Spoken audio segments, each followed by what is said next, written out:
break and said, hey guys, well, guess what? We've got a transfer. He was my fraternity brother's older Sacrifice that brother. the American people. Prosperous communities have healthy environments. Trust now. She lived in trafficking for 4 years. I really felt, for a lot of reasons, I felt for them, but I didn't have the guts to stand up. I'm seeing too many smart kids on the autism spectrum who aren't learning basic skills. Ultimately, there will be rewards. You'll literally save lives. As a child, Peter Keys would fade off to sleep listening to his parents play their 1923 Steinway Baby Grand. By age 5, he was performing, a trend that would continue through high school. Then he would go on to study music theory and performance at Berklee College of Music. While Keys may be a classically trained musician, his style is a classic all its own, from psychedelic blues and Motown to hip-hop and Southern rock. Keys has mastered his craft, bringing an unmistakable sound and presence to the stage. In addition to producing other artists, Keys' main job is playing piano and keyboards for the legendary Southern rock band Lynyrd Skynyrd. We're proud to have Peter Keys on this edition of Conversations. Thanks for joining us. Thank you, Jeff. Tell me about it. I'm talking about you falling asleep to the Baby Grand and then start playing it. How did your music career get started? Well, I don't know. Both of my parents were classically trained pianists, and all of their brothers and sisters used to play music. I listened to them jamming late at night, playing all kinds of rock and roll, banjos and, different stringed instruments, and there was always a piano around. So I just, kind of found myself playing the piano before I could kind of see the keys, No kidding. Yeah. So you just think it was something innate that, hey, I was just born to do this, more or less. I guess. I was surrounded with it enough that it just kind of came naturally to me, I remember sitting down to the piano and just going, and I thought I wrote that. I was like, that's cool. What is it?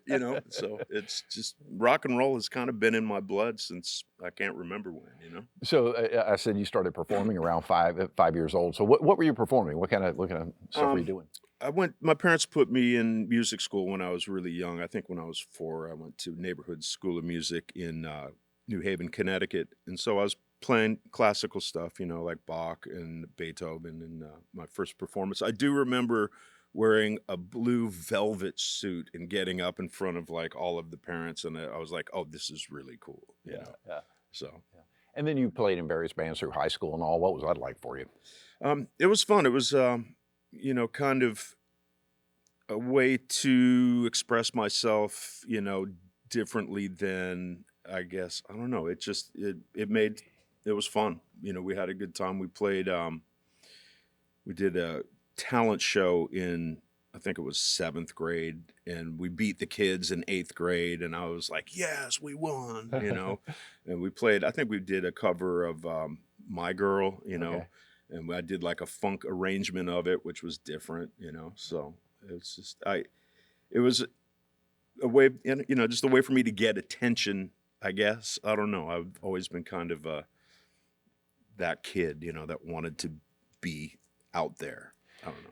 You don't always hear a lot of parents and teachers talk about, well, if you're going to be good, you have to practice. You got to practice. And so many kids, they don't want to practice. Was that something easy for you to do?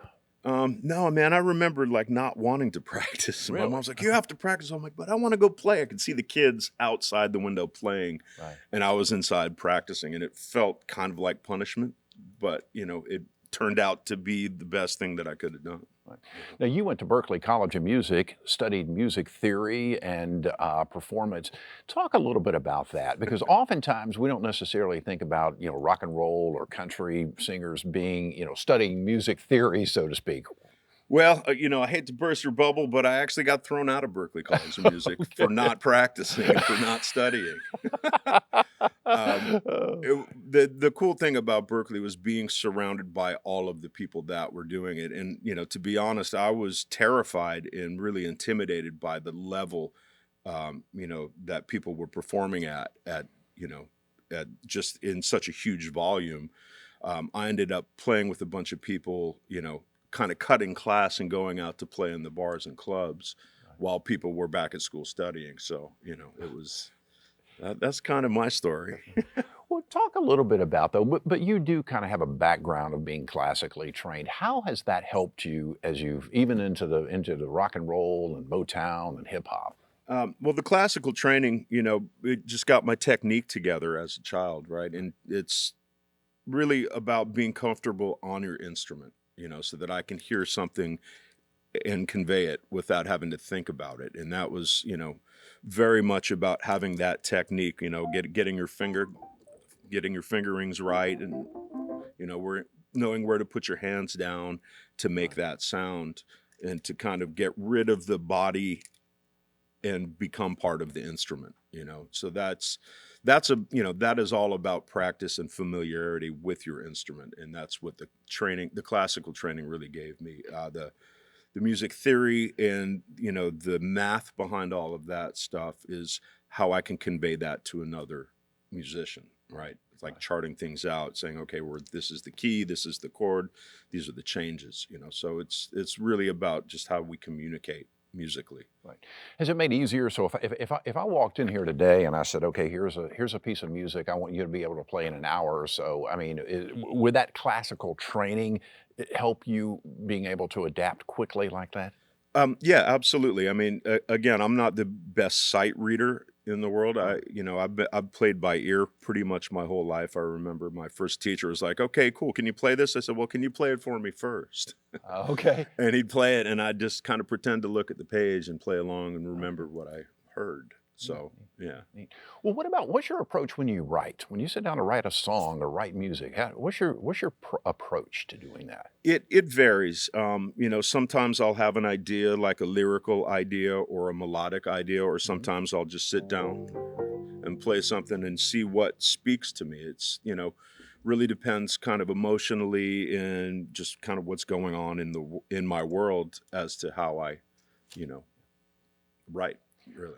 Are you one of those writers who is, shall I say, somewhat structured? In other words, you say, okay, at 10 o'clock on Monday morning, I'm going to block 10 to noon and I'm going to write songs? Or are you one of those guys that you go by a road sign and something sparks? And more like the second. I'm definitely not at all structured in, Okay. Kind of anything in my life, really. Okay. I live an improvised life. Okay. Like everything is just kind of in the flow. I was, I'll just tell you this quick story. I was at a concert and I'm hearing, it was the Meters and the Neville Brothers, and I was backstage and I'm watching them play, and they'd start singing and they say, "Mama, you can eat all you want." I'm like, that's weird. "Mama, you can eat all you want." And it stopped, and Ivan Neville came out and said, "'Cause I ain't hungry anyway." I was like, that's the coolest song I've ever heard. And then I woke up. So basically, I was in a dream, and this song kind of came to me. Wow. And can I play a little bit Absolutely, of it for you? please do. So anyways, yeah, I woke up, and I just wrote that down because I didn't want to forget it. And the rest of it just kind of came to me. And Yeah, please do. it went like this.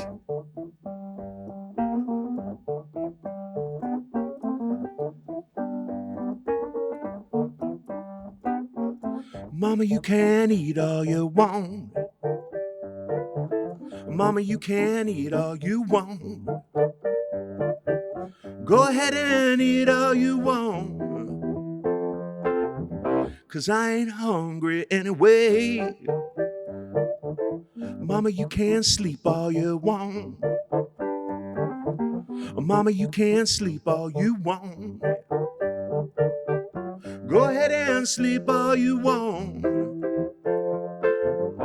I ain't tired anyway. Anytime you're feeling lonely, and if you find you're feeling down, when you think you can't take anymore, know I'll be around. And I'll say, "Mama, you can talk all you want. Mama, you can talk all you want. Go ahead and talk all you want. 'Cause I ain't listening anyway." All right. But anyways, that's, kind of how songs come to me. Sometimes they come in my sleep. Sometimes I'll stop by a sign and go, oh my gosh, there's a really cool line. Right. And, sometimes I'll write it down. Sometimes I won't. But yeah, it's kind of a magical thing, just the moment when it strikes you. Yeah. Do you always write with piano, or is there any other instruments you might use? Yeah, I'd say 99% of the time I write with piano. Yeah. Sometimes when I get bored or stuck, I'll pick up a guitar because it's a completely different, process and different instrument and different feel. I had a writer tell me one time, and tell me what you think about this, it's more difficult to write with piano than it is, say, a guitar. Definitely not for me because, Okay. I've been playing piano since I was 4. So, Right. So it's just kind of a natural thing. Yeah. Do you co-write with anybody, or are you solo? I do. I co-write with a lot of people. In fact, one of my co-writers is here, Donna Bukowitz. My bad. We've written a bunch of stuff for TV and film. Okay. I co-write with a bunch of people in Nashville.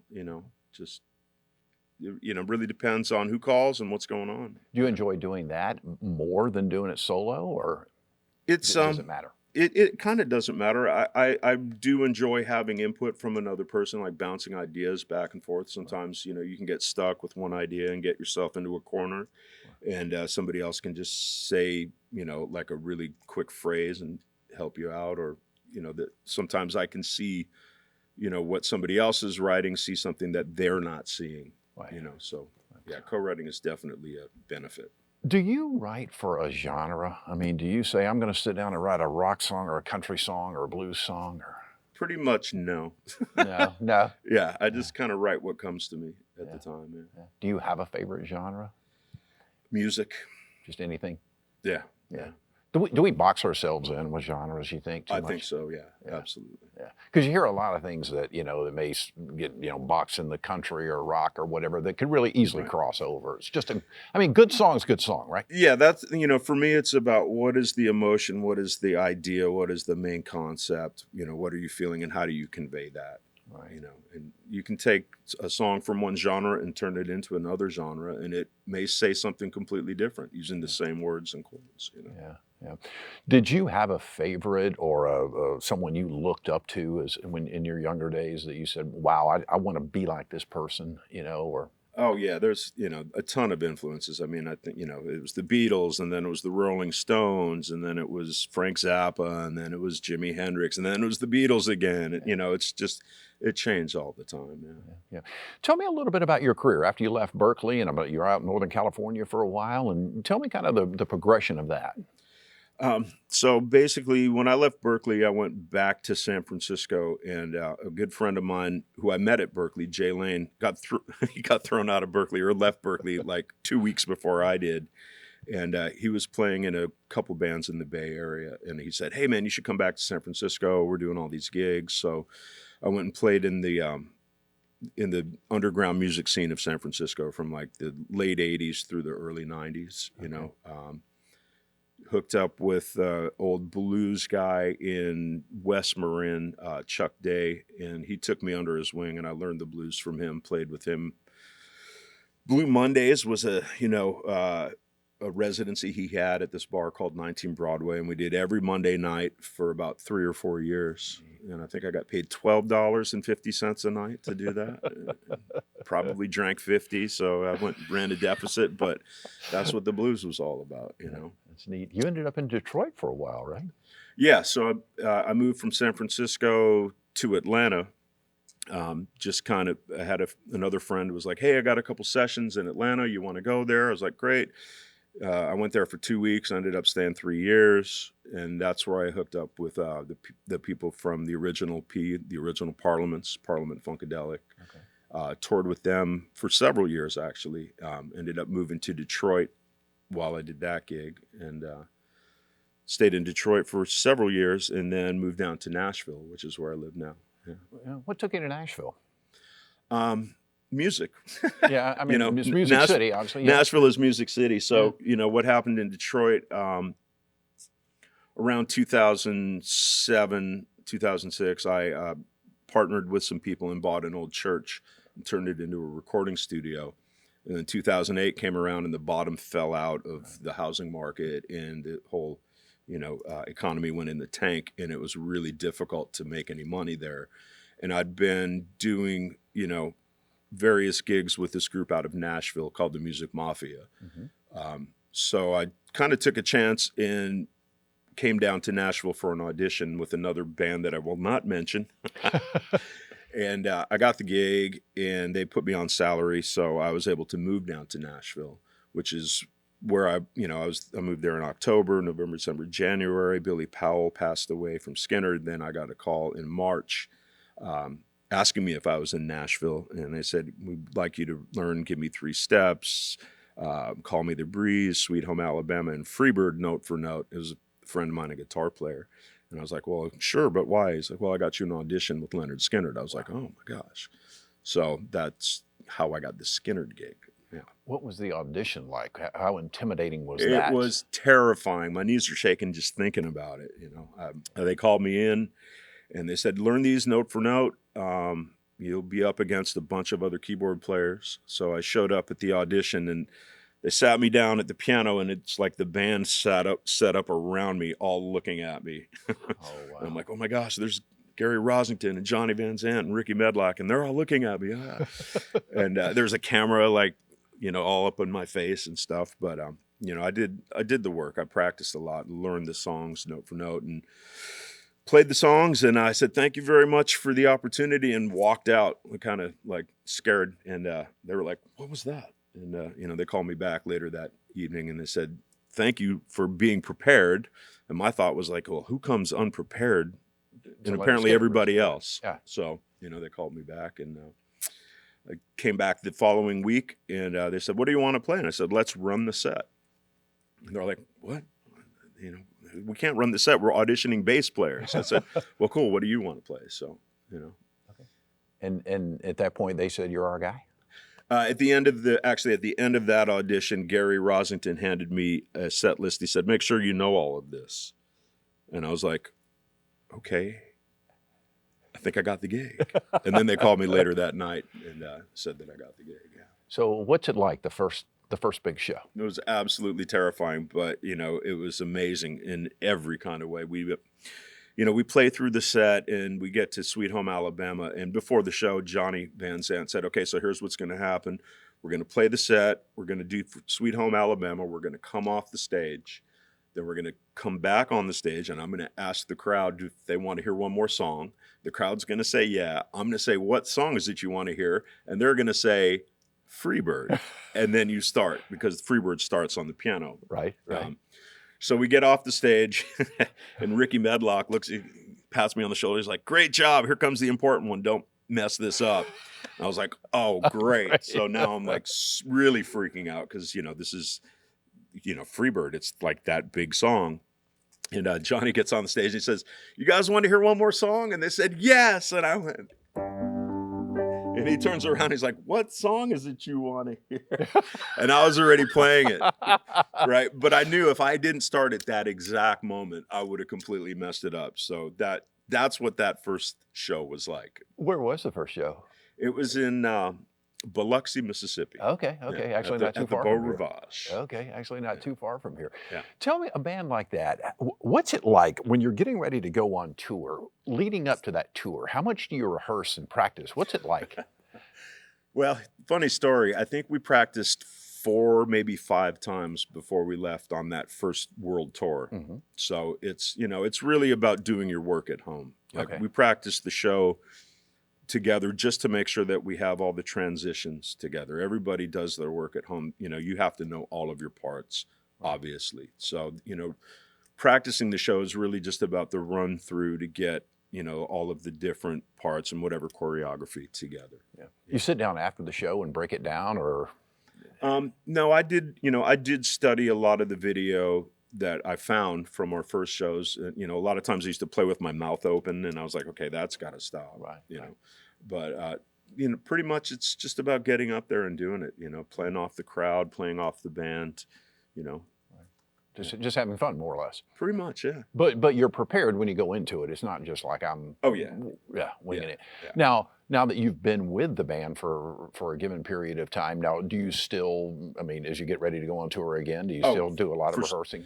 We don't do a lot of rehearsing. We'll do a couple days just to run through, if they change the set. But I definitely practice this stuff. So you're just constantly, so it just becomes kind of part of you, I guess. I mean, I've played, I don't know, over 1,000 shows with them. So pretty much every song I've played a few thousand times. Right. So it's kind of muscle memory at this point, right. And everything's pretty comfortable. We will interject different songs from the back catalog from time to time. In that case, I'll go ahead and go back and study and relearn, right. just kind of knock the rust off. Right. Do you have a favorite? Oh my gosh.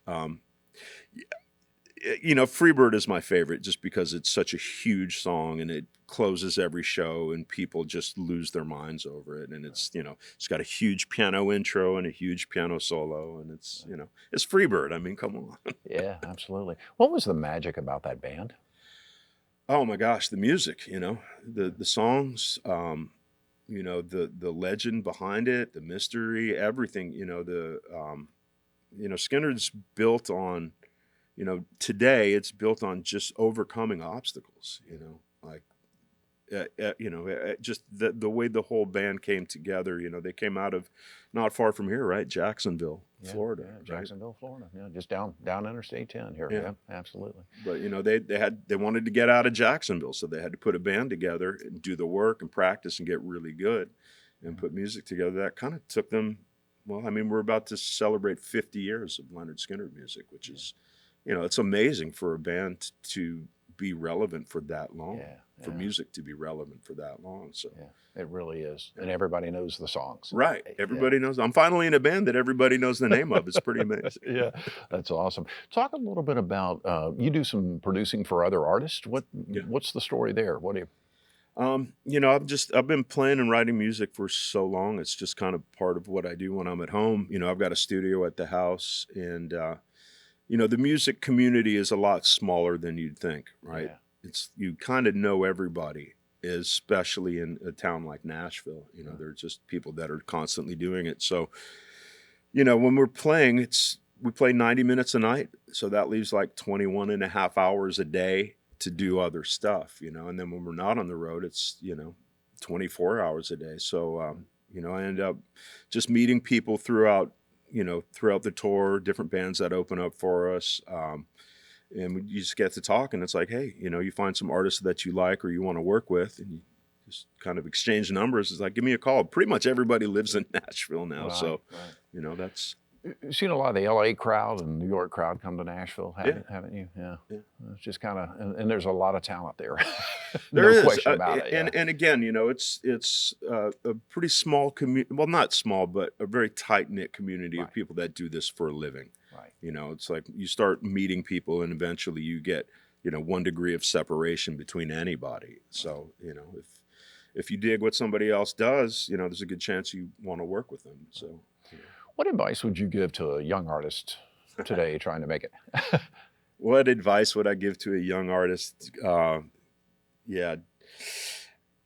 advice would be to do this like your life depends on it. If you're really serious about it, there's no plan B. You don't have a fallback plan. Like really, commit yourself to music and to your craft, practice, get really good. Learn the stuff that you don't know, challenge yourself, work with people that are better than you if you can.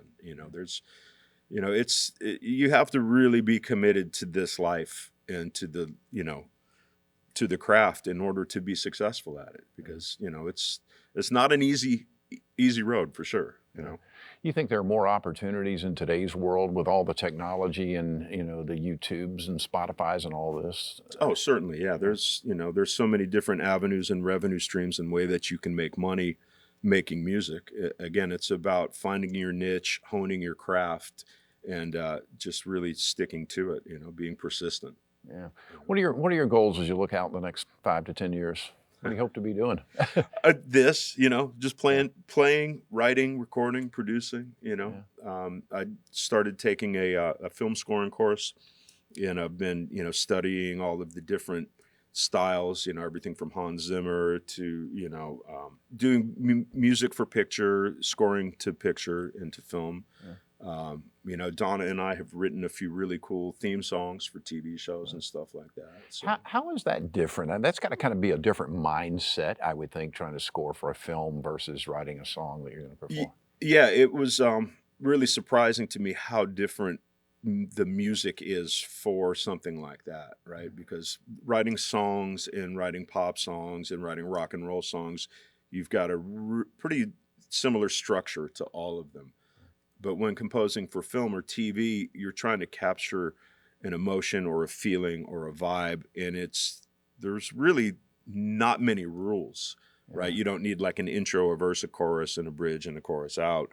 It's like, okay, we want this to kind of feel happy, and then we want it to be sad, and then we want it to be pensive, and then we want some mystery, and you need to stuff all of that into like a 30-second piece, right? So you've got to do all of these quick changes melodically, harmonically, tempo changes, different instrumentation. It really just blows the whole thing wide open as far as the palette of sounds and musical themes that I can use. So it's a lot of fun. Yeah.